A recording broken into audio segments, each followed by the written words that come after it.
Hi US good morning. Welcome to profit master dot in. ఇవాళ ప్రధాన దినపత్రికలు అలాగే వెబ్సైట్స్లో ఉన్న టాప్ బిజినెస్ హెడ్లైన్స్ ఒకసారి చూద్దాం. ముందుగా American market futures, US futures కాస్త ఫ్లాట్గా ట్రేడ్ అవుతున్నాయి. అదర్ దెన్ దట్ పెద్దగా మేజర్ మూవ్స్ మనకేం కనిపించట్లేదు.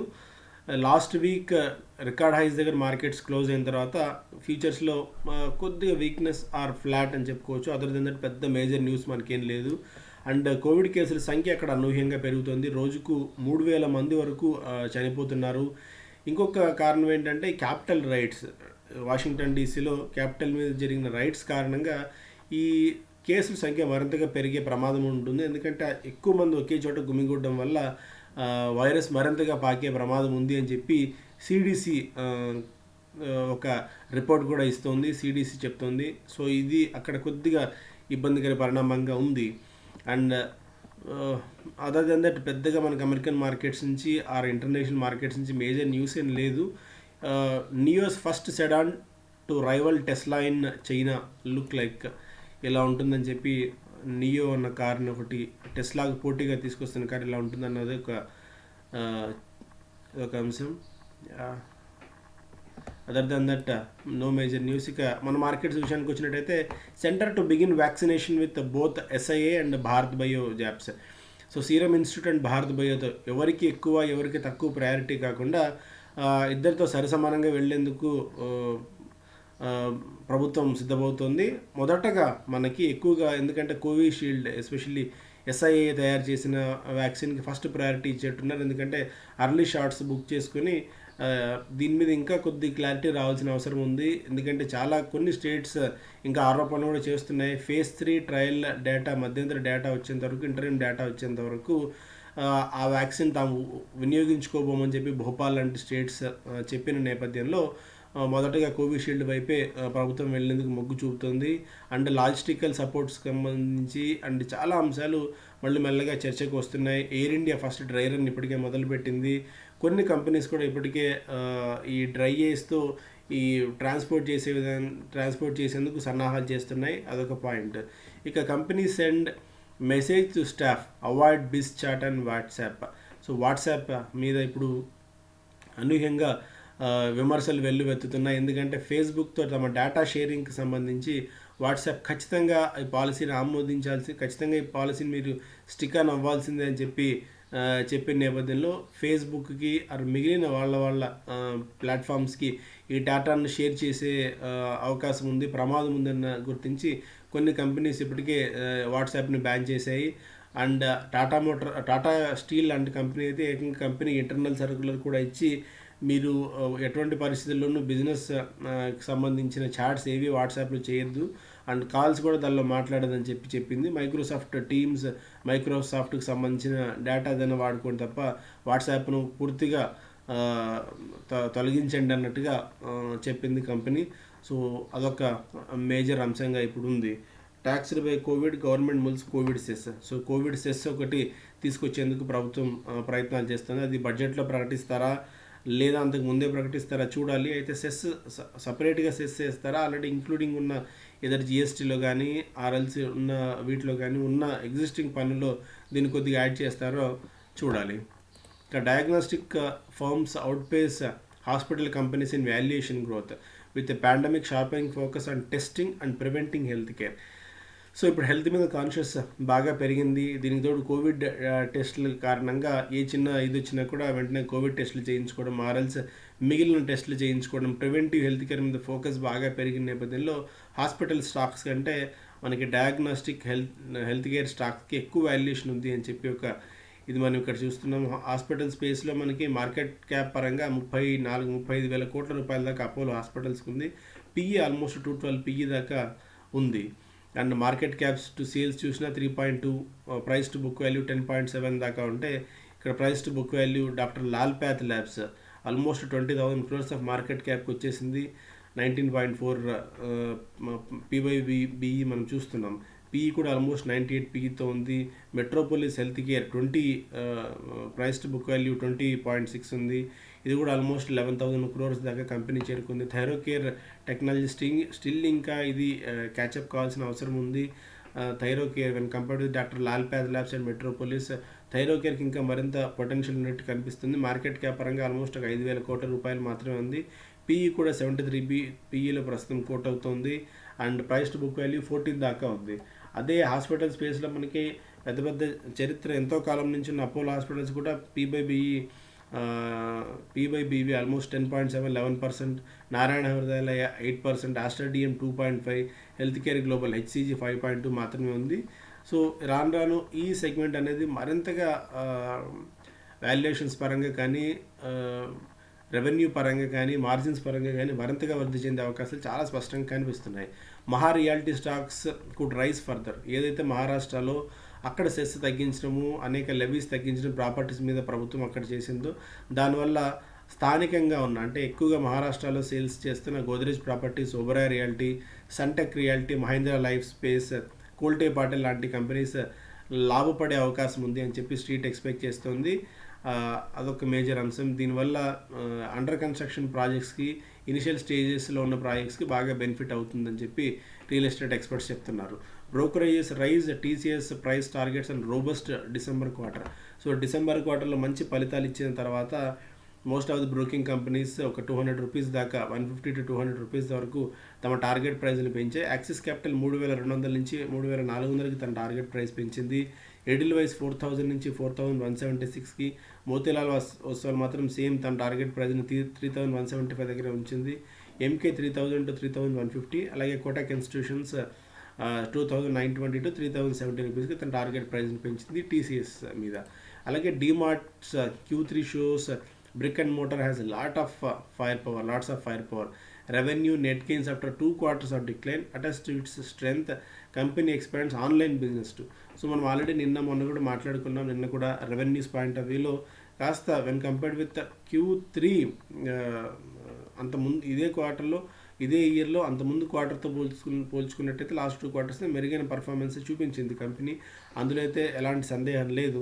బట్ లాస్ట్ Q3తో పోల్చుకున్న కొద్ది గొప్ప గ్రోత్ని మనకి కంపెనీ కనబరిచింది. 11% రెవెన్యూ పరంగా, నెట్ ప్రాఫిట్స్లో ఆల్మోస్ట్ 16% దాకా జంప్ కనిపించింది. ఎబిటా మార్జిన్స్ కూడా 8.8 నుంచి 9.1 వరకు పెరిగాయి. నెట్ ప్రాఫిట్ మార్జిన్స్ కూడా కొద్ది గొప్ప పెరిగాయి. ఇప్పుడు ఈ కంపెనీ మెయిన్గా మళ్ళీ ఈ కామర్స్ వైపు ఫోకస్ చేస్తుంది కాబట్టి ఇది ఏ విధంగా టర్న్అవుట్ అవుతుందో చూడాలి. మొత్తానికి స్ట్రెంగ్త్ ఇంకా డిమార్ట్లో ఉంది. జియో లాంటి కంపెనీస్ ఎంత ప్రెస్ చేస్తున్నా స్టిల్ ఇంకా there is much more potential అనేది డిమార్ట్ మరొకసారి ప్రూవ్ చేసింది. India only emerging market to see net FPI flows in 2020. So మిగిలిన కంట్రీస్తో పోలిస్తే మన కంట్రీస్కి ఎఫ్పిఐ ఫ్లోస్ అనూహ్యంగా ఉన్నాయనేది ఆల్మోస్ట్ $23.7 బిలియన్ దాకా ఇన్ఫ్లోస్ మనకు వచ్చాయి. 1 year return, index return almost 17% దాకా ఉంటే మన కంట్రీస్ లైక్ మన దగ్గర ఉన్న ఏషియన్ కంట్రీస్ అండ్ కొన్ని అవుట్ సైడ్ ఆఫ్ కంట్రీస్ కూడా అంటే ఇంకా ఎమర్జింగ్ మార్కెట్స్ ఉండి బాగా పొటెన్షియల్ ఉంది అనుకున్న countries like Vietnam, Philippines, Indonesia, Turkey, Malaysia, Brazil, Thailand, south Korea లాంటి కంట్రీస్కి నెగిటివ్ ఇన్ఫ్లోస్ మనం చూస్తున్నాం. South Korea -$21 billion. రిటర్న్స్ అయితే అక్కడ రిటర్న్స్ బాగానే వచ్చాయి మార్కెట్స్లో, బట్ ఎఫ్పిఐ ఫ్లోస్ మాత్రం బాగా తక్కువగా ఉంది. సో దీన్ని బట్టి చూస్తే మన మార్కెట్స్ మీద ఎంత ఫోకస్ ఉందో ఈ ఎఫ్పిఐస్కి ఒక అంచనాకు రావచ్చు. Nifty may face hurdle at 14,500, bank Nifty to rise. So కొంతమంది అనలిస్టులు చెప్పిన వ్యాఖ్యలను తీసుకొని ఒక ఆర్టికల్ రాయడం వీళ్ళు చూస్తున్నాం ఎకనామిక్ టైమ్స్లో.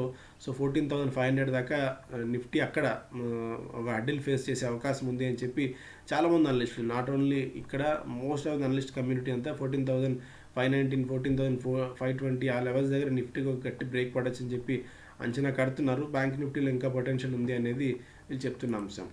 Airtel to play a key role in vaccination drive. So ప్రస్తుతానికి ఎయిర్ ఇండియా మాత్రమే ఈ వ్యాక్సినేషన్ డ్రైవ్లో ముందంజలో ఉంది, చాలా కీలకమైన పాత్ర పోషిస్తుంది. ప్రైవేట్ ప్లేయర్స్ ఎప్పుడు ఎంటర్ అవుతారు, ఎప్పుడు ఎంటర్ అవ్వాల్సిన అవసరం ఉంది, అవన్నీ కూడా మనకు త్వరలో తెలుస్తాయి. 16th నుంచి డ్రైవ్ మొదలవుతుంది కాబట్టి మొదటి దశలో 30 కోట్ల మందికి వ్యాక్సిన్లు ఇవ్వాలి. అది కూడా ఫ్రంట్ లైన్ వర్కర్స్కి, ఎవరైతే ఎక్కువగా ఎఫెక్ట్ అయి ఉన్నారో వాళ్ళకి మాత్రం ఇవ్వాలి మొదటగానే ప్రభుత్వం నిర్ణయం తీసుకుంది కాబట్టి. సో తర్వాత ఇంకా ఈ డ్రైవ్ అనేది ఒక 6 months పాటు కంటిన్యూ అవుతుంది. సో ఆ తర్వాత ఏ కంపెనీస్ వస్తాయో మనం చూడాలి. 7 mega textile parks in lines of Chennai, Vietnam in the works. So textile స్పేస్లో మనం బాగా వెనకబడిపోయాం వియత్నాం, చైనా లాంటి వాటితో పోలిస్తే. బట్ మెల్లగా మళ్ళీ కొద్ది గొప్ప క్యాచప్ అయ్యేందుకు ప్రభుత్వం టెక్స్టైల్ పార్కులు నిర్మించాలని చెప్పి చూస్తుంది.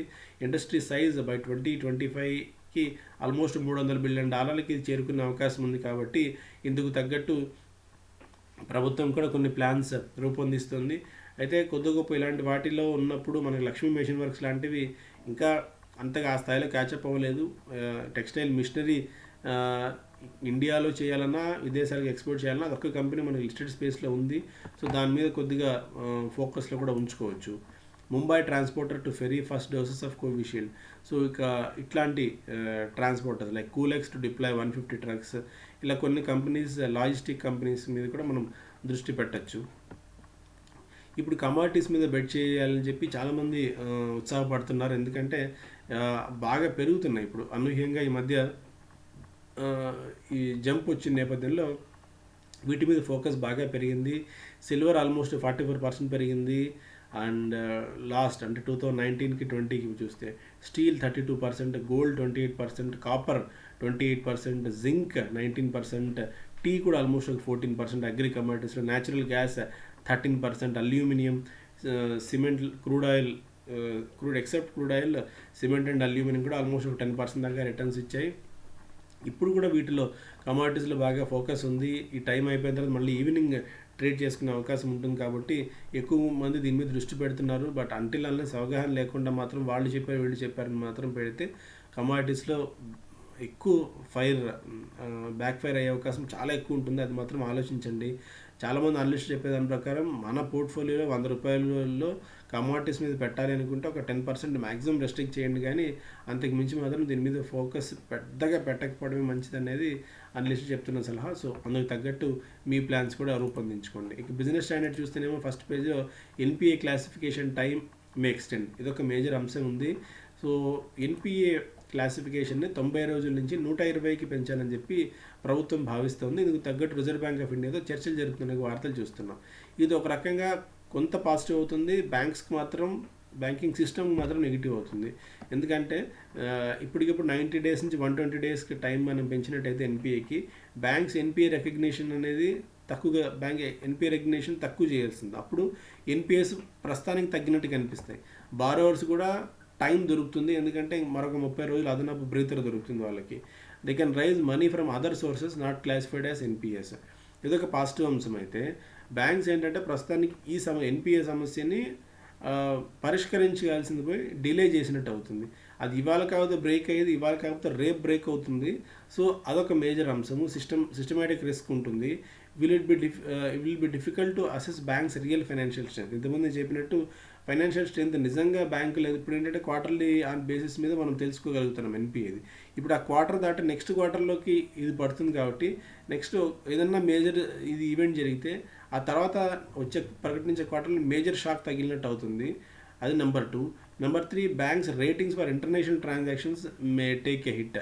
ఇది కూడా ఒక మేజర్ అంశం. బట్ దీని మీద రిజర్వ్ బ్యాంక్ ఆఫ్ ఇండియా ఎలాంటి నిర్ణయం తీసుకుంటుంది అన్నది కూడా మనం వేచి చూడాలి. సో మొత్తానికైతే బిజినెస్ స్టాండర్డ్లో మేజర్గా pain for WhatsApp, gain for signal. ఇంతకుముందు మనం మాట్లాడుకున్నట్టు వాట్సాప్ ఏదైతే ఈ పాలసీ ఇష్యూస్, చేంజెస్ అండ్ మన సేఫ్టీ ఇష్యూస్ ఉన్న దృష్టి కారణంగా సిగ్నల్ అన్న కంపెనీ దీనికి ఎక్కువగా ఫోకస్ ఉంది. మన ఎలాన్ మస్క్ కూడా దీనికి సంబంధించి ఒక ట్వీట్ చేశారు, వాట్సాప్ని ఇంకా డిలీట్ చేసుకుని సిగ్నల్కి వైపు మనం మళ్ళాల్సిన అవసరం ఉంది అని చెప్పి. సో అందుకని ఇండియాలో కూడా చాలా ఎక్కువ ఫోకస్ సిగ్నల్ మీద పెరిగింది. డౌన్లోడ్స్ కూడా 30 to 40% దాకా పెరిగాయి అన్నది ఒక డేటా. అదర్ దెన్ దట్ ఇక మేజర్ న్యూస్ మనకి బిజినెస్ స్టాండర్డ్ ఏం లేవు. సో ఇది ఈరోజు మేజర్గా ప్రధాన దినపత్రికలు, అలాగే వెబ్సైట్స్, టాప్ బిజినెస్ హెడ్లైన్స్. ఇక పదే చెప్తున్నట్టు కార్నివాల్కి ఇక సమయం దగ్గర పడుతుంది. ఈ వారమే మనకి వీకెండ్లో ఈ కార్నివాల్ జరుగుతుంది. కాబట్టి ఇప్పటికీ పెద్ద ఎత్తున రిజిస్ట్రేషన్స్ జరుగుతున్నాయి. ఇక మనకి టైం కూడా ఎక్కువ లేదు. కాబట్టి I request each and every one 15th లోపే రిజిస్ట్రేషన్ చేసుకోండి. లాస్ట్ మూమెంట్ దాకా పెట్టుకొని మీరు ఇబ్బంది పడకండి, మమ్మల్ని ఇబ్బంది పెట్టకండి. ఎందుకంటే లాస్ట్ మూమెంట్లో ఈ లాజిస్టిక్స్ మీద ఎక్కువ ఫోకస్ పెట్టాల్సిన అవసరం ఉంటుంది. అంటే సబ్జెక్ట్ మీద, కంటెంట్ మీద ఎక్కువ ఫోకస్ పెట్టాల్సిన అవసరం ఉంటుంది. కాబట్టి ఈ ఇష్యూస్ మీద మనం ఎక్కువ టైం పెట్టలేము. అందుకని 15th లోపు రిజిస్ట్రేషన్ చేసుకోండి. ఒకరిద్దరు అనలిస్ట్ కూడా జాయిన్ అయ్యేందుకు రెడీగా ఉన్నారు. దానికి సంబంధించిన డీటెయిల్స్ కూడా మళ్ళీ మనం ఎప్పటికప్పుడు అప్డేట్ చేస్తాము. Thank you so much. Have a great day.